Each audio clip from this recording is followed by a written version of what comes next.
마태복음 16장 13절부터 20절까지 합독 하시겠습니다. 시작. 예수께서 빌립보 가이사랴 지방에 이르러 제자들에게 물어 이르시되 사람들이 이자를 누구라 하느냐. 이르되 어떠는 시므리와 어떠는 엘리야 어떠는 엘리야 선지자 중에 하나라 하나이다. 이르시되 너희는 나를 누구라 하느냐. 시몬 베드로가 대답하여 이르되 주는 그리스도시요 살아계신 하나님의 아들이시니이다. 예수께서 대답하여 이르시되 당신아 내가 어디 있도다. 이를 내게 알게 하는 결국이 아니요 하늘에 계신 내 아버지이시다. 또 내가 너에게 이르노니 너는 베드로라. 내가 이 성전에 너에게 들을 세우니 오늘 열쇠가 이기지 못하리라. 내가 천국 열쇠를 너에게 주니 내가 앞에서 무엇이든지 들면 하늘에서 너의 것이요 내가 하늘에서 무엇이든지 들면 하늘에서 흘리리라 하시고 이에 제자들에게 권고하사 자기가 그리스도인 것을 아멘으로 이루시리라 하시니라. 우리는 지금 어디에 와 있습니까? 우리는 교회에 와 있다고 말하지요. 그러면 이 교회는 어떤 곳일까요? 이 교회는요, 우리 찬양교회만 보더라도 참 여러 사람들이 모여 계시지요. 다양한 사람들이 모여 있습니다. 사는 것도 다 다르지요. 어떤 분은 가까이에서는 성내동에서 오신 분들도 계시지요. 그러나 송포구에서 오신 분도 계시고요. 저 한강 건너에서 오신 분도 계시지요. 또 경기도 분당이나 평촌에서 오신 분도 계시고 멀리는 용인에서도 오십니다. 우리 교회에 참 재미난 분들이 계시는데요. 흥미로우신 이야기인데 우리 교회에서 제일 멀리에서 오신 분이 누구실까? 어느 동네에서 오실까? 예, 부천 중동에서 오신 분이 계세요. 김포에서도 오시잖아요. 김포에서 오신 분들도 계시고. 근데 이번에 최근에 또 한 사실을 발견했습니다. 더 멀리에서 오시는 분을 발견을 했습니다. 어디에서 오시는지 아십니까? 제주도에서 오신 분이 계세요. 아직 모르시는군요. 나중에 한번 이야기를 같이 나누시죠. 제주도에서 오셔요. 물론 집이 제주도일 때도 있고 또 가까이 계실 때도 있어서 그럴 수도 있지만 제주도에서도 간혹 가다가 제주도에 계시다가 교회에 오실 때면은 비행기를 타고 우리 찬양교회에 오신 분이 계십니다. 제가 예전에요 여의도 수목교회 조용기 목사님이 한참 이 목회를 잘하고 계실 때에 인지도가 참 높을 때에 조용기 목사님 예배 참석하기 위해서 제주도에서 비행기 타고 오시는 분이 계시다라는 말을 제가 들은 적이 있습니다. 광주에서도 비행기 타고 출마다 오신대요. 근데 우리 찬양교회가요 보통 교회가 아니죠. 물론 저 때문에 온 건 아니고 하나님께 예배에 참석하시고 우리 성도들의 사랑과 교제를 위해서 이렇게 물론 또 찬양교회에 오기 위해서 제주에서 오시는 건 아닐 수도 있지만 하여튼 우리 교회도 이렇게 대단한 교회입니다. 멀리서 김포에서도 얼마나 2시간, 3시간씩 걸리세요. 왕복 뭐 4-5시간, 6시간씩 걸리시고 그런데도 그렇게 오고 계십니다.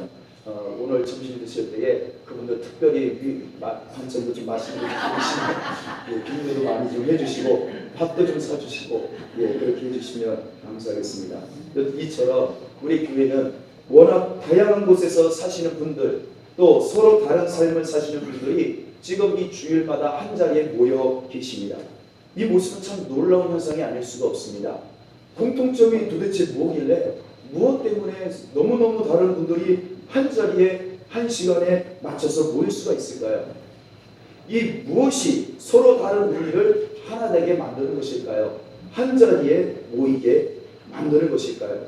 그것은 다름이 아니라 교회라는 이름 때문인 줄 믿습니다. 교회라는 이 단어 때문에 우리가 서로가 다르고 사는 것도 다르고 워낙 다양한 삶을 살고 있음에도 불구하고 한 자리에 한 마음으로 하나가 되어 모이게 되는 것입니다. 이 교회라는 것은요, 이 원어 자체가 부름을 받다라는 단어입니다. 부름을 받다. 교회라는 한문과는 약간은 좀 의미가 다릅니다. 부름을 받다. 다시 말하면 내 이름이 불려졌다는 것이에요. 여러분, 내가 오고 싶어서 교회에 온 것이 아니라는 겁니다. 이것이 진정한 교회의 모습이에요. 내 의지나 내 선택으로 교회로 온 것이 아닌 것이 바로 이 교회라는 모임입니다. 누군가가 내 이름을 불렀다는 거예요. 윤용현 불렀을 때에 마치 선생님이 학교에서 내 이름을, 학생의 이름을 윤용현 부를 때에 예, 저 여기 있습니다 라고 벌떡 반응을 해서 그 선생님 앞에 서 있는 것처럼 교회라는 것은요, 누군가가 내 이름을 불렀다는 것입니다. 내 이름을 부르자 거기에 반응을 해서 나도 모르게 그 자리에 내 이름을 부른 곳에 온 곳, 이곳이 바로 교회라는 곳입니다.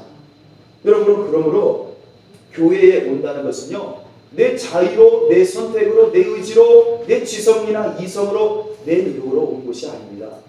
누군가가 특별하게 내 이름을 불러줬다는 거예요. 그래서 내 이름이 불려져서 이름이 불려진 사람만 그 교회에 올 수가 있다는 것입니다. 여러분, 이것이 교회의 신비입니다. 그럼 누가 나를 교회에 불렀을까?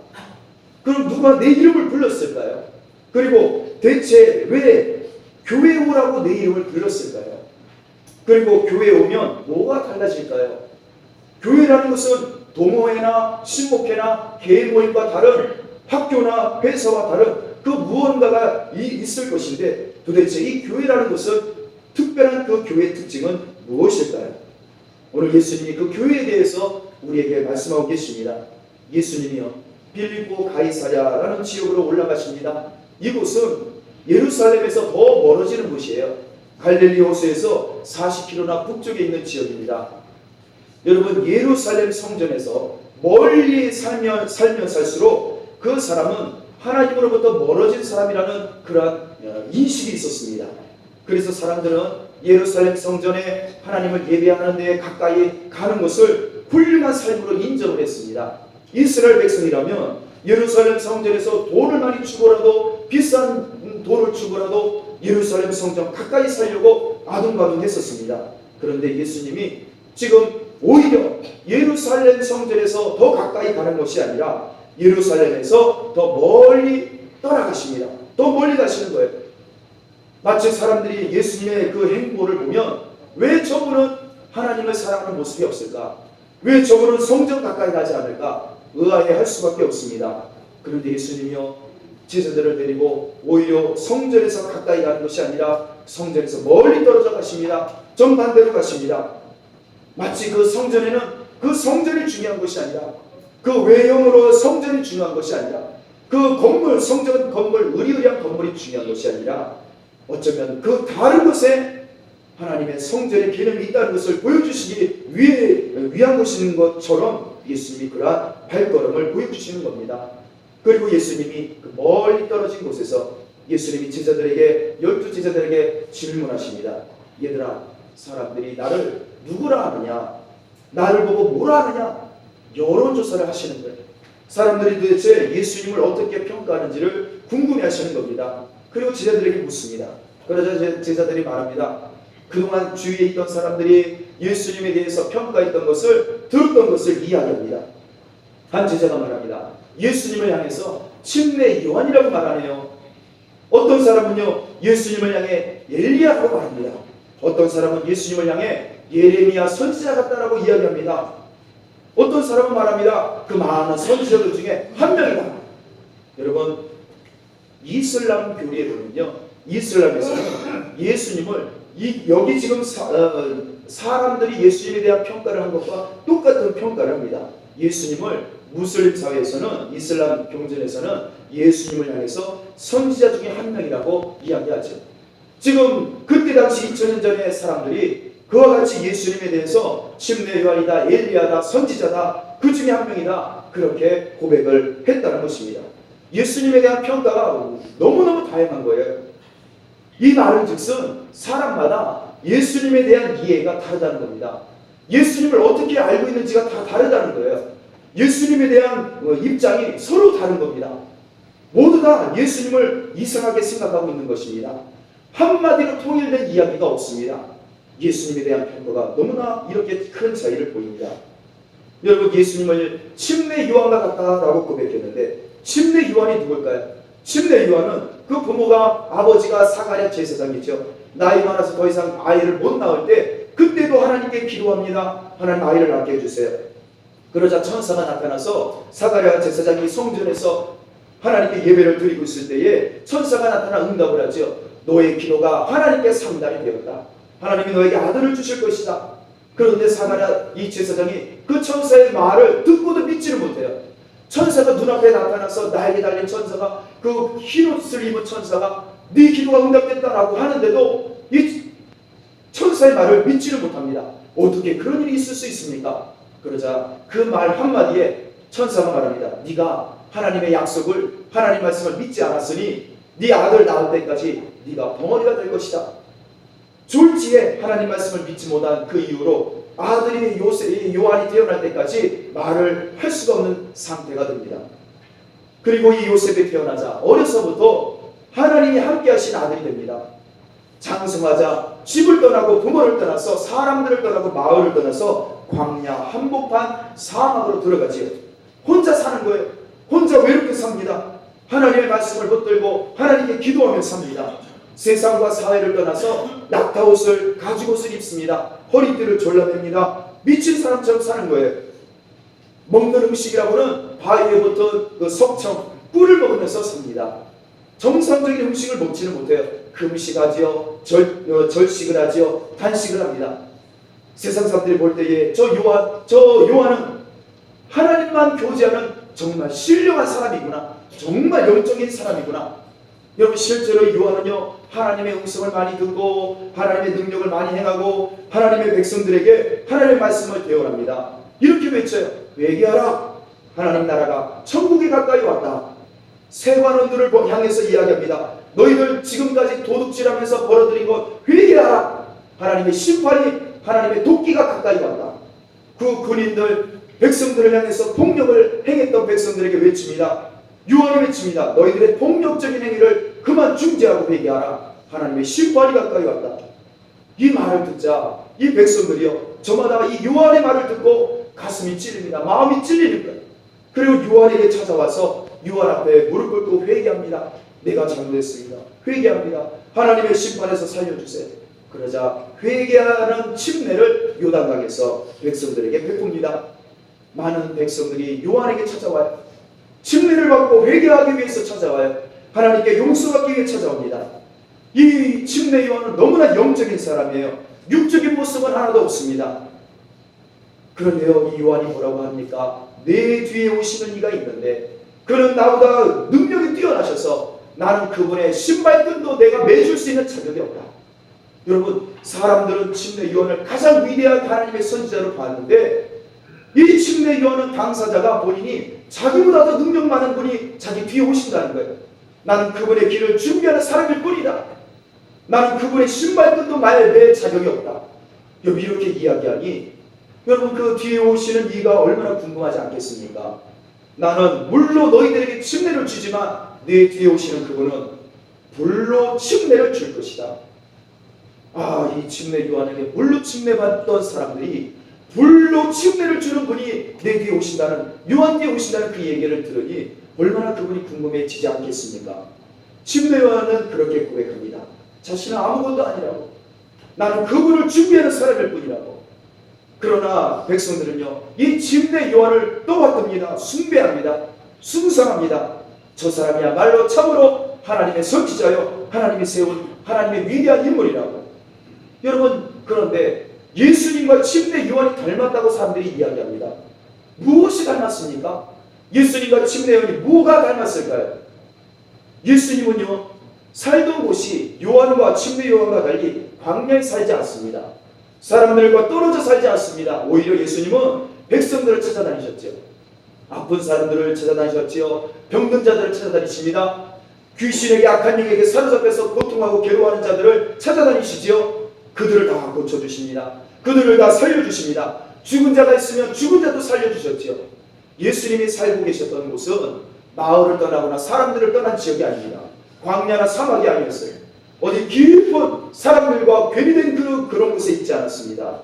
예수님은 항상 사람들 곁에 계셨습니다. 백성들 곁에 계셨어요.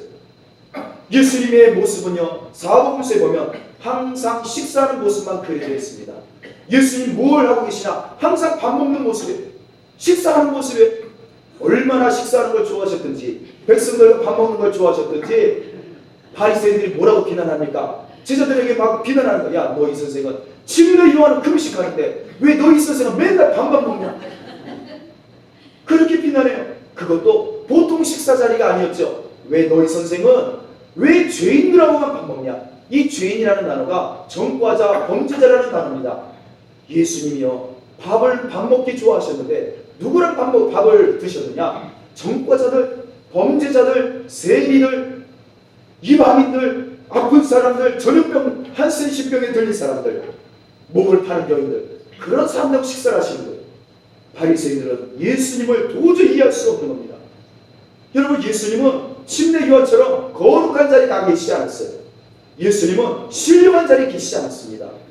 예수님은 영적인 자리에 계신 게 아니에요.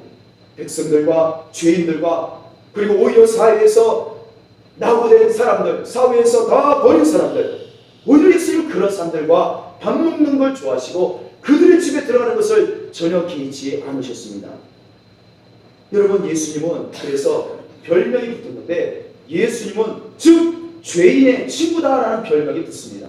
범죄자들의 친구, 더러운 자들의 친구, 악한 자들의 친구. 여러분, 이해할 수가 있습니까? 우리가 예수님을 이해할 수 없습니다. 이 모습이 어떻게 침례 요한과 닮은 모습이 어디 있습니까? 예수님이 말씀하시죠. 건강한 사람에게는 의사가 필요 없다. 병들고 아픈 사람에게만 의사가 필요 있다. 나는 바로 죄인들을 구원하기 위하여 저들의 대속물로 내 생명을 주기 위하여 내가 온 것이다. 예수님은요 너무 평범하세요. 너무 인간적이신 거예요. 인간적이다 못해서 너무나 더럽기까지도 사신 모습이 바로 예수님이세요. 신령하고 거룩한 침례 요한과 너무나 다릅니다. 예수님에게서는 그런 모습이 없으셨습니다. 그런데 어떻게 침례 요한과 같다고 이야기를 했습니까? 사람들의 평가가 틀렸다는 거예요. 잘못됐다는 것이요. 엘리야라고 이야기하죠. 엘리야 선지자는요 갈멜산에서 850명의 바알과 아세라 우상 선지자들과 영적 대결을 벌입니다. 그리고 하늘에서 그가 기도하자 하늘에서 불이 내려와서 그가 세웠던 그 돌단과 그 돌과 모든 번제물과 물까지도 다 태워버립니다. 하나님만이 참 신임을 증명했던 사람이 바로 엘리야 선지자입니다. 그가 기도하자 비가 오지 않습니다. 그가 기도하자 3년 반 만에 비가 내리기 시작합니다. 여러분, 사람들은요 엘리야 선지자 같다고 했습니다. 그러나 예수님은 엘리야 선지자처럼 권위가 있거나 엘리야 선지자처럼 그렇게 홀로 다니시는 그런 분이 아니셨습니다. 항상 12제자를 데리시고 항상 사람들 곁에 계셨던 분입니다. 예레미야 선지자라고 이야기합니다. 예레미야 선지자는 하나님 나라가 회복될 것이다, 회개하라고 외쳤던 분입니다.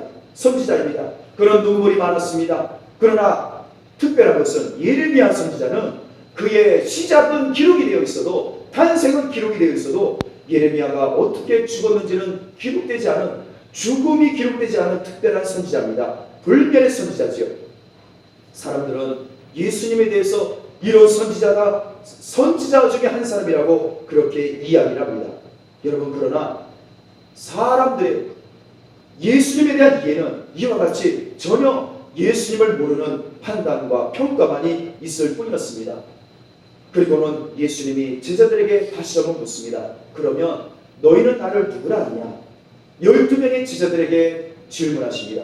그런데 아무도 대답을 하지 못하고 있는데 유일하게 한 사람이 대답을 합니다. 그 사람은 시몬입니다. 시몬이 말합니다. 주는 그리스도이십니다. 살아계신 하나님의 아들이십니다. 여러분, 이 예수님을 향해 그리스도라고 했는데 그리스도는 무슨 뜻인가요? 하나님이 왕과 제사장과 선지자를 특별히 세우실 때 그 사람은 하나님이 세우셨다는 증명으로 올리브 기름, 감람유 기름을 부어 그 사람을 임명했을 때에 바로 그리스도라는 칭호를 주었던 것입니다. 그리스도라는 것은 하나님께서 하나님 나라 백성들을 다스리고 구원할 왕이요 제사장이요 선지자로 세우시는 사람을 그리스도라 이야기했던 것입니다.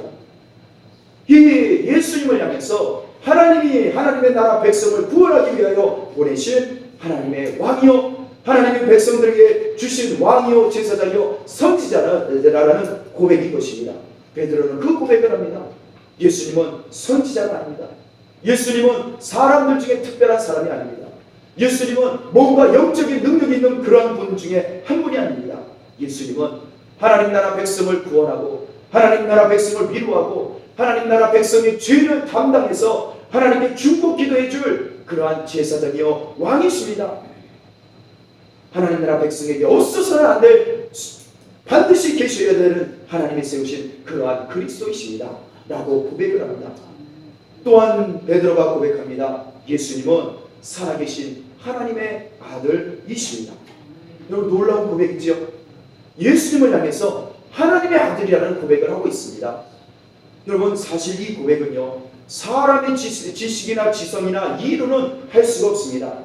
하나님의 아들, 하나님은 어디 계십니까? 하늘에 계시고 오로지 만물을 통치하시고 창조하시고 마지막을 인도하실 분이십니다. 그런데 그 하나님의 아들이 육신이 되어 이 땅에 오셨다. 우리 가운데 거하신다. 여러분 이러한 이해를 어떻게 할 수 있겠습니까? 하나님이 어떻게 육신의 모습을 입고 세상에 올 수가 있겠습니까? 이것은 이성으로는 이해할 수가 없는 사실이지요. 예수님도 그 점에 대해서 말씀하십니다. 바요나 시몬아 네가 복이 있도다. 이를 너에게 알게 하기는 혈육이 아니다. 네가 알게 한 것이 아니다.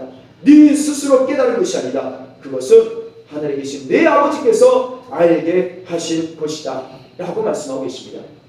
여러분 사람들은 우리가 이해하는 예수님, 내가 알고 있는 예수님, 사람들이 교회 밖에 있는 사람들이 알고 있는 예수님, 어쩌면 그 사람들이 많은 사람들이 예수님에 대해서 이렇게 저렇게 평가를 하고 알고 있는 지식을 말하고 있지만 여러분 그것은 인간의 지성으로 인간의 이성으로 이해하고 알고 있는 그런 한계가 있습니다. 그러나 하나님께서 우리에게 예수님이 누구신지를 알게 하시는 뜻이 있다고 말씀하십니다. 그것은 무엇이냐? 바로 예수님은 하나님의 아들이시라는 것입니다. 예수님은 하나님께서 세우신 우리의 중보자 되신다는 것입니다. 예수님은 우리를 다스리고 우리를 통치하시고 우리의 살고 죽음을 다스리시고 주권을 갖고 계시는 하나님의 아들 예수 그리스도이시라는 이야기를 우리에게 알게 하신다는 것입니다. 여러분 이것을 어떻게 인간이 알 수가 있겠습니까? 그래서 예수님이 말씀하십니다. 이건 네가 알게 한 것이 아니다. 그 고백은 네가 한 것이 아니다. 이것은 하나님이 너에게 알게 하신 것이다. 여러분 예수님을 어떻게 깨달을 수 있을까요? 예수님을 어떻게 알 수 있을까요? 요한복음 14장 26절에 말씀하시죠. 보혜사 성령님이 너에게 오실 것인데 그 성령 하나님이 모든 것을 알게 하시고 내가 말한 모든 것을 깨닫게 하실 것이다. 예수님이 누구신지를 알 수 있는 것은 그 비결은 우리 인간의 이성이나 지성으로는 불가능합니다. 우리의 경험을 알 수가 없습니다. 바로 성령 하나님, 하나님의 영이신 성령께서 알게 해주셔야 베드로처럼 우리가 예수님을 바르게 고백할 수가 있게 되는 것입니다. 예수님을 바로 알 수가 있는 것입니다. 이 비결은 하나님의 영 성령님 외에는 알 수가 없는 것입니다. 그러한 놀라운 은혜를 베드로에게 주셨다는 겁니다. 그러자 예수님이 말씀하시죠. 본인의 고백도 아니고 본인의 의지로 깨달은 것도 아닌데도 예수님은 그에게 약속하십니다. 바요나 시몬아 네가 복이 있도다. 여러분 성령에 의해서 하나님에 의해서 예수님에 대한 바른 이해와 고백을 하게 되면 무엇을 주실까요? 복을 주신다는 겁니다. 인간이 받을 수 있는 복의 비결은 인간이 누릴 수 있는 복의 비결은 바로 예수님에 대한 바른 고백에 있는 것입니다. 예수님이 누구신지 바르게 알고 바르게 깨닫고 바르게 신앙 고백할 때에 하나님께서 복을 주신다는 것입니다. 이것이 하나님이 주시는 복의 통로입니다. 베드로는 그 약속을 받습니다. 복의 약속을 받습니다. 그런데 그 다음에 예수님이 더 놀라운 복의 약속을 주시죠. 그것은 무엇이냐? 내가 너에게 이르노니 너는 베드로라. 예수님께서 이 시몬의 이름을 바꾸십니다. 원래 이름은 시몬인데 이름을 베드로라고 바꾸시죠. 베드로 많이 들어보셨죠? 이 단어의 뜻은 무엇이냐? 돌이라는 뜻입니다. 돌. 여러분 자식의 이름을 짓거나 사랑하는 사람의 이름을 지을 때, 손주의 이름을 지을 때 넌 돌이다 라고 하면 좋겠습니까? 넌 돌이다 이제부터.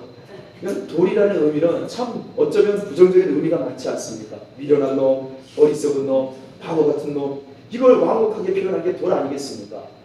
예수님이 정말 예수님에 대한 당신에 대한 바른 신앙 고백을 하고 하나님께 너는 복받을 자다 라고 그렇게 복을 약속하신 시몬에게 너의 이름을 내가 이제 널 돌이라 부르겠다. 네 이름은 돌이다. 여러분, 이것은 모독하신 것이 아닐까요? 여러분, 그 다음에 이야기가 참으로 놀라운 약속이 숨어 있었습니다. 너는 돌이다. 너는 반석이다. 내가 너 돌 위에 흔들림이 없고 무너지지 않고 언제나 항상 그 자리에 항상 그곳에 있는 네 위에, 너 위에 나의 교회를 세울 것이다. 예수님이 이 바른 신앙 고백을 한 시몬의 그 삶 가운데 예수님께서 예수님의 교회를 세우시겠다는 겁니다. 그래서 그 흔들림 없는 믿음의 고백을 한, 바른 고백을 한 베드로를 향해, 시몬을 향해 너는 이제 시몬이 아니라 베드로다. 너는 이제 시몬이 아니라 너는 돌이다. 나의 교회가 흔들림 없이 세워질 나의 교회다 라고 약속을 하고 계시는 것입니다. 여러분, 교회를 예수님께서 베드로 위에 세우셨습니다. 베드로에게 세우셨습니다. 그런데 이 목자는요, 베드로가 교회의 시작이라고 이야기도 하기도 하지요. 여러분, 그것은 예수님의 이 모든 문맥을 이해를 제대로 하지 못한 것입니다. 그래서 가톨릭 교회에서는, 로마 가톨릭에서는 로마 가톨릭 교회의 시초를 바로 베드로로 보고 있는 것입니다. 베드로 사도를 시작으로 자신들의 교회가 세워졌다고 믿지요. 여러분, 이것은 누구 특정한 베드로 한 사람을 향해서 교회가 시작되었다고 말씀하신 것이 아닙니다. 무엇일까요? 예수님에 대한 바른 고백, 하나님의 영 성령에 의해서 깨닫게 하시고 예수님이 누구신지를 바르게 알게 된 그 한 사람, 바른 신앙 고백을 한 사람 위에 예수님의 교회가 시작된다는 것입니다. 그러므로 지금도 성령의 충만함을 받고 성령에 의해서 예수님이 누구신지를 바르게 신앙 고백하는 사람, 예수님이 누구신지를 바르게 아는 사람에 대해서 그 사람은 항상 예수님이 교회를 그 사람 위에 세우신다는 것입니다. 이것이 예수님의 약속이십니다. 여러분, 그러므로 지금도 내가 예수님은 하나님의 아들이십니다. 예수님은 나의 구원자가 되시고 내 죄를 대신하여 다 십자가에서 죽으신 하나님의 아들이십니다. 이 고백을 하는 사람, 그 사람 위에는 하나님께서, 예수님께서 하나님의 교회, 예수님의 교회를 세우시는 줄 믿습니다. 그러므로 교회가 어떠한 특정한 건물이나 특정한 모임만이 교회가 아니죠. 바로 여러분 이 자리에 앉아 계셔서 예수님이 나의 구주가 되심을 고백하시는 한 분 한 분이 바로 예수님의 교회인 것입니다. 내가 예수님의 교회예요. 내가 예수님의 교회입니다. 찬양가족 여러분, 이 자리에 예수님의 교회가 모두 다 한 분 한 분 앉아 계신 줄 믿습니다. 이것이 예수님에 대한 신앙 고백에 하는 사람에게 주시는 하나님의 약속인 것입니다. 여러분, 이 교회를 하나님이 예수님이 세우셨는데, 그러면 이것이 교회면, 내가 교회고 예수님에 대한 고백을 한 내가 교회라면, 내가 교회인데 교회를 왜 세우셨을까요? 교회를 도대체 무엇 때문에 세우셨을까요? 왜 나 한 사람을 교회로 세우셨을까요? 교회가 하는 역할이 무엇일까요? 무엇 때문에 교회를 세우셨을까? 그 다음 구절에 예수님이 말씀하십니다. 교회에 권세를 주셨다는 거예요. 교회의 권세는 무엇이냐? 음부의 권세가 이기지 못하리라. 음부의 권세로 이기지 못하는 권세가 예수 그리스도의 교회에 있다는 겁니다. 음부의 권세, 음부라고 우리 한글로 번역했는데 이 단어가 헬라어로 하데스라는 단어입니다. 그토록 헬라 그리스 철학자들이 그토록 두려워했고 저 하데스에 가지 않기를 원했고 인간이 극복할 수 없는 곳이 저 하데스, 지옥, 죽은 자만이 가는 그곳, 죽음을 두려워했던 인류가 그토록 두려워했던 그곳. 여러분, 그런데 그 하데스의 권세, 지옥의 권세, 지옥의 문도 예수 그리스도의 교회는 이기지 못한다는 겁니다. 침범할 수가 없다는 것입니다. 여러분, 예수 그리스도의 교회는 지옥의 권세도 이기는 줄 믿습니다. 예수 그리스도의 교회는 사망도 이기는 것입니다. 사망이, 죽음이 예수 그리스도의 교회를 넘을 수가 없습니다. 예수님이 요한복음 14장 6절에 약속하십니다. 나는 길이요 진리요 생명입니다. 여러분, 진정한 영원한 생명, 예수 그리스도만이 진정한 생명이요 영원한 부활이신 줄 믿습니다. 여러분, 이 세상에 인간이 해결 못하는 이 죽음의 문제, 사망의 문제, 지옥의 문제, 예수 그리스도께서 우리 죄인들을 대신하여 해결해 주셨습니다. 그것이 바로 부활절이 아니겠습니까? 예수님이 십자가에서 우리를 위하여 죽으시고 3일 만에 죽음을 이기시고 다시 살아나셨습니다. 이것이 바로 음부의 권세도 이기지 못하고 넘보지 못하는 예수 그리스도의 교회인 것입니다. 베드로, 예수를 믿는 이 베드로에게 지옥의 권세도 넘보지 못하는 권세를 예수님께서 주신 것입니다. 그래서 베드로에게 교회를 세우셨다는 것은 베드로가, 시몬이 저 지옥도 이길 수 있는 그런 능력을 허락하셔서 그 권세를 사용하도록 하게 하신 것입니다. 여러분, 이 교회의 권세, 지옥도 능가하지 못하는, 사망도 넘을 수 없는, 죽음도 넘을 수 없는 예수 그리스도의 교회의 권세, 이 권세가 또한 무엇이 있을까요? 그 다음 절에 말씀하시죠. 내가 천국 열쇠를 너에게 주니. 천국 열쇠, 하나님 나라 열쇠를 주셨다는 거예요. 예수님을 바르게 고백하고 하나님의 아들이라는 믿음을 가진 베드로에게, 그에게 하나님 나라 천국의 문을 열 수 있는 열쇠를 주셨다는 것입니다.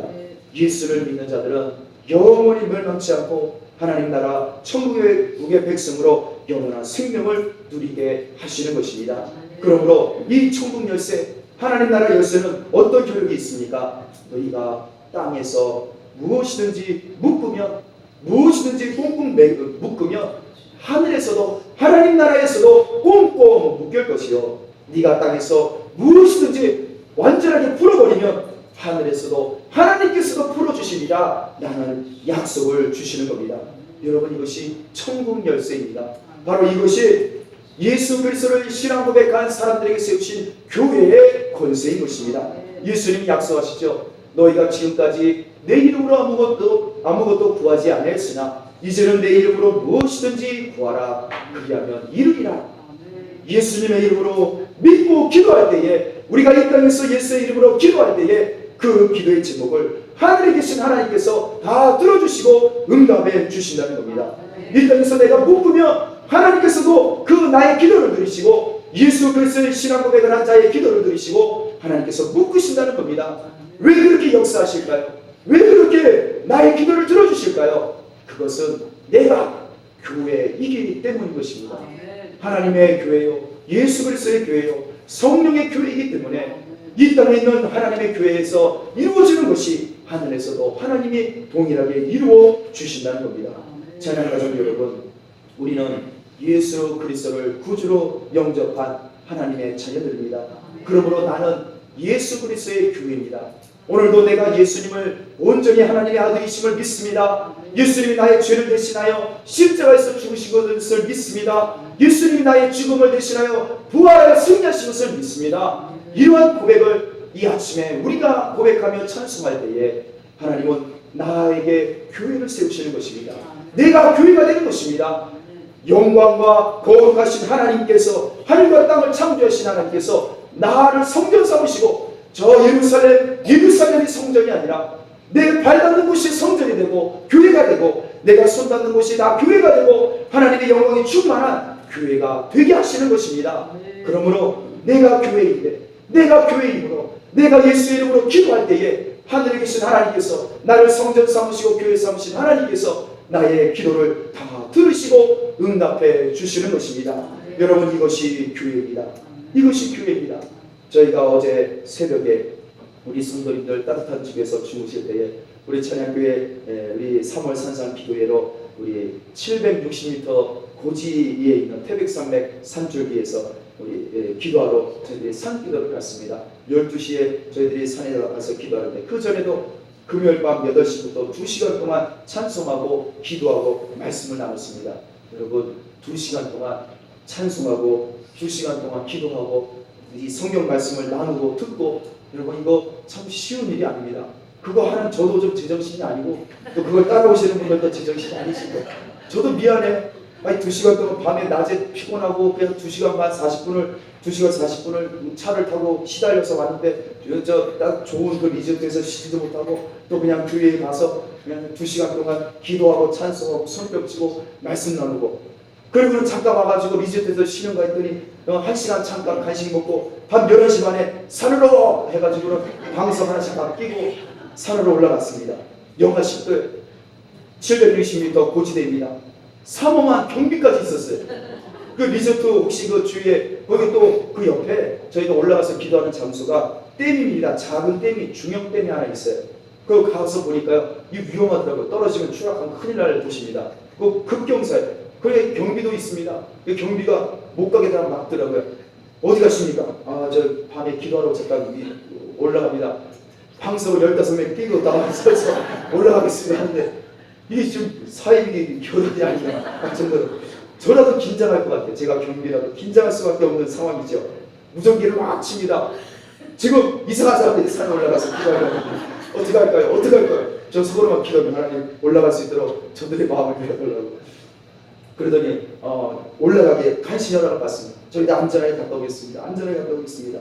신신당부하고 또 약속을 하고 올라갔다가 기도합니다. 12시에 도착한 12시에 지금부터 1시간 동안 내려갈 생각하시면 안 됩니다.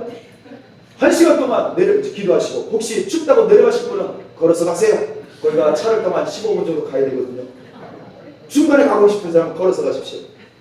여러분 그 자리에 재미난 한 사람이 있는데 청년이 한 명 참석을 했어요. 이번 산상기도에. 이 사람은요 왜 참석했느냐. 청년이 우리 주일교회 주일에 예배 잘 참석은 아니야. 왜 왔느냐. 스키 타러 간다니까. 스키 타러 간다고 하니까 목사님 저 스키 좀 타고 싶어요. 그래서 그것 때문에 따라온 거예요. 야 우리 일정이 이렇게 된다. 참석할 수 있겠냐. 예 가겠습니다. 이 청년의 그 용기는 어디서 왔습니까? 다른 게 아니에요. 오직 스키 탄다 생각해. 스키를 타고 싶어서 그 참석을 한 겁니다. 여러분 주일 예배도 오늘도 참석 안 했어요. 오늘도 5일은 못 나온대요. 여러분 주일 교회 왜 나오는지 몰라요. 저 때문에 나오거나 가끔 이제 마음이 울적해지면 나오는 청년인데 여러분 그런 청년이 놀랍게도 그 8시에 2시간 동안 참석하고 그 첫 성경 치며 찬송하고 기도하고 예배하는 자리를 다 군말 없이 맨 앞자리에 앉아가지고 그냥 앉아 있었습니다. 제가 눈치를 보는데 미안하더라고요. 뭘 알고 왔겠습니까? 그냥 끌려온 거죠. 여러분 하나님께서 끌고 오게 하신 줄 믿습니다. 본인의 의지로 온 게 아니에요. 겉모습은 하나님이 너 스키 한번 안 탈래? 그냥 유혹을 하시고 오게 하셨지만 하나님께서 뭔가 하나님의 예수 그리스도를 알게 하시고 하나님의 은혜를 주게 하시려고 끌고 오게 하신 것이 아니겠습니까? 본인의 의지로 온 게 아니에요. 그리고는 또다시 12시에 거기도 따라왔어요. 제가 물어봤어요. 차를 타면서 영진아 너 오지 않아도 된다. 쉬어라. 거기까지는 제가 참아. 거기 누가 아무나 가겠습니까? 그 산에 무슨 불이 켜져 있는 것도 아니고 나무가 빽빽한 산림 속에 깜깜한 곳에 가서 그 무서운 곳에 가서 기도를 해야 되는데 그랬더니 아니요 따라갈게요 하면서 따라온 거예요. 그리고는 그곳에서 1시간 동안 기도를 합니다. 그 나중에 물어봤습니다. 뭐 했냐 너? 그랬더니요 1시간 동안 찬송하고 기도하고 찬송하고 기도해요. 1시간 동안 그 주일 예배도 모르고 교회도 모르고 예수도 모르고 그 옆에서 집사님들 권사님들 따라하는 대로 기도하고 찬송하고 기도하고 찬송하고 그래서 제가 가기 전에 물어봤더니 얘기했습니다. 너 원하는 기도의 제목이 있지 않느냐? 그 문제들 있지 않느냐? 너 38살인데 아직 결혼을 못했어요. 너 그 기도의 제목 있지 않느냐? 진로에 대해서 고민이 많지 않느냐? 너 그거 놓고 기도해라. 그랬더니 끝나고 물어봤더니 그런 기도했다는 거예요. 자기의 모든 묶여있는 문제들, 어려운 문제들, 고민이 얼마나 많겠습니까? 이 청년들. 그리고는 참으로 그 길을 다 마치고 데려와서 토요일날 하루 종일 점심도 안 먹고 쫄쫄 굶어가면서 4시간 동안 스키를 타고 무사하게 잘 내려왔습니다.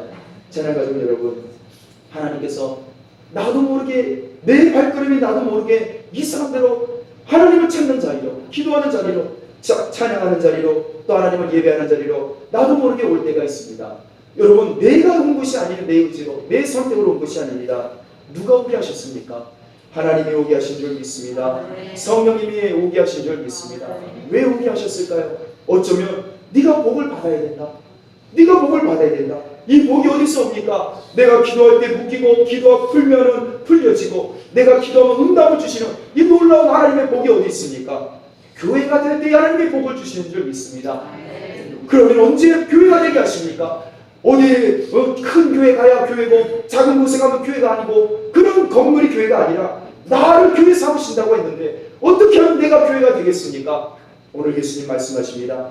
예수 그리스도를 하나님의 아들이요 예수님만이 나의 모든 허물과 죄악과 수고와 무거워짐을 다 해결해 주신 나의 그리스도시요 나의 주인이라는 이 고백을 하는 사람만이 예수님의 교회인 줄 믿습니다. 그러면 하나님이 복을 주십니다. 그런데 놀라운 것은 그 고백도 내 힘으로 하는 것이 아닙니다. 내 의지나 내 선택으로 하는 것이 아닙니다. 내 지성으로 예수님을 고백할 수 있는 게 아닙니다. 누가 하게 하십니까?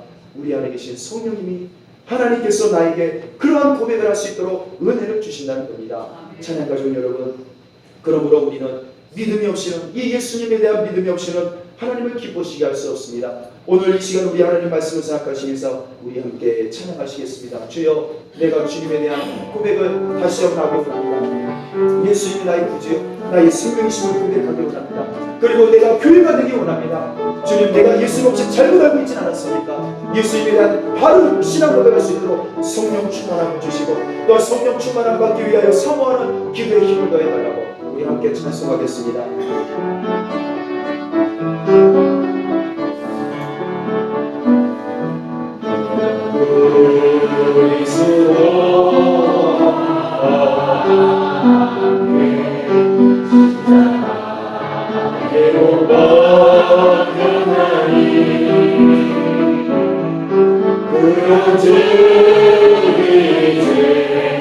내가 선하리요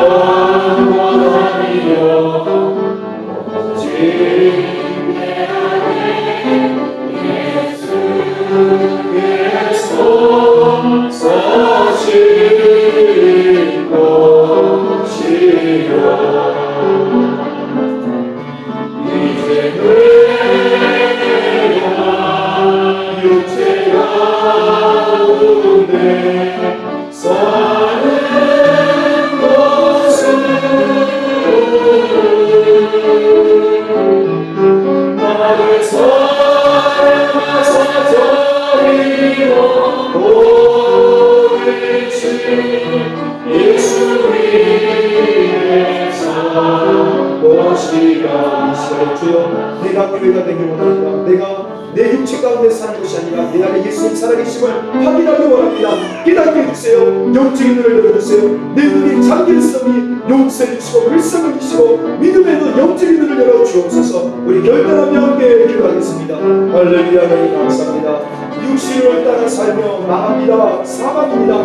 그러나 성령을 따라 사는 자는 생명과 평안입니다. 성령을 살지 못하며 성령께서 나와 함께하지 않으시며 성령 충만함으로 살지 않으며 내 육신의 눈이 아니라 영적인 눈으로 살지 못하며 영적인 신앙생활하지 못하며 하나님, 나는 하나님의 은혜를 받을 수 없습니다. 기도에도 응답을 받을 수 없습니다.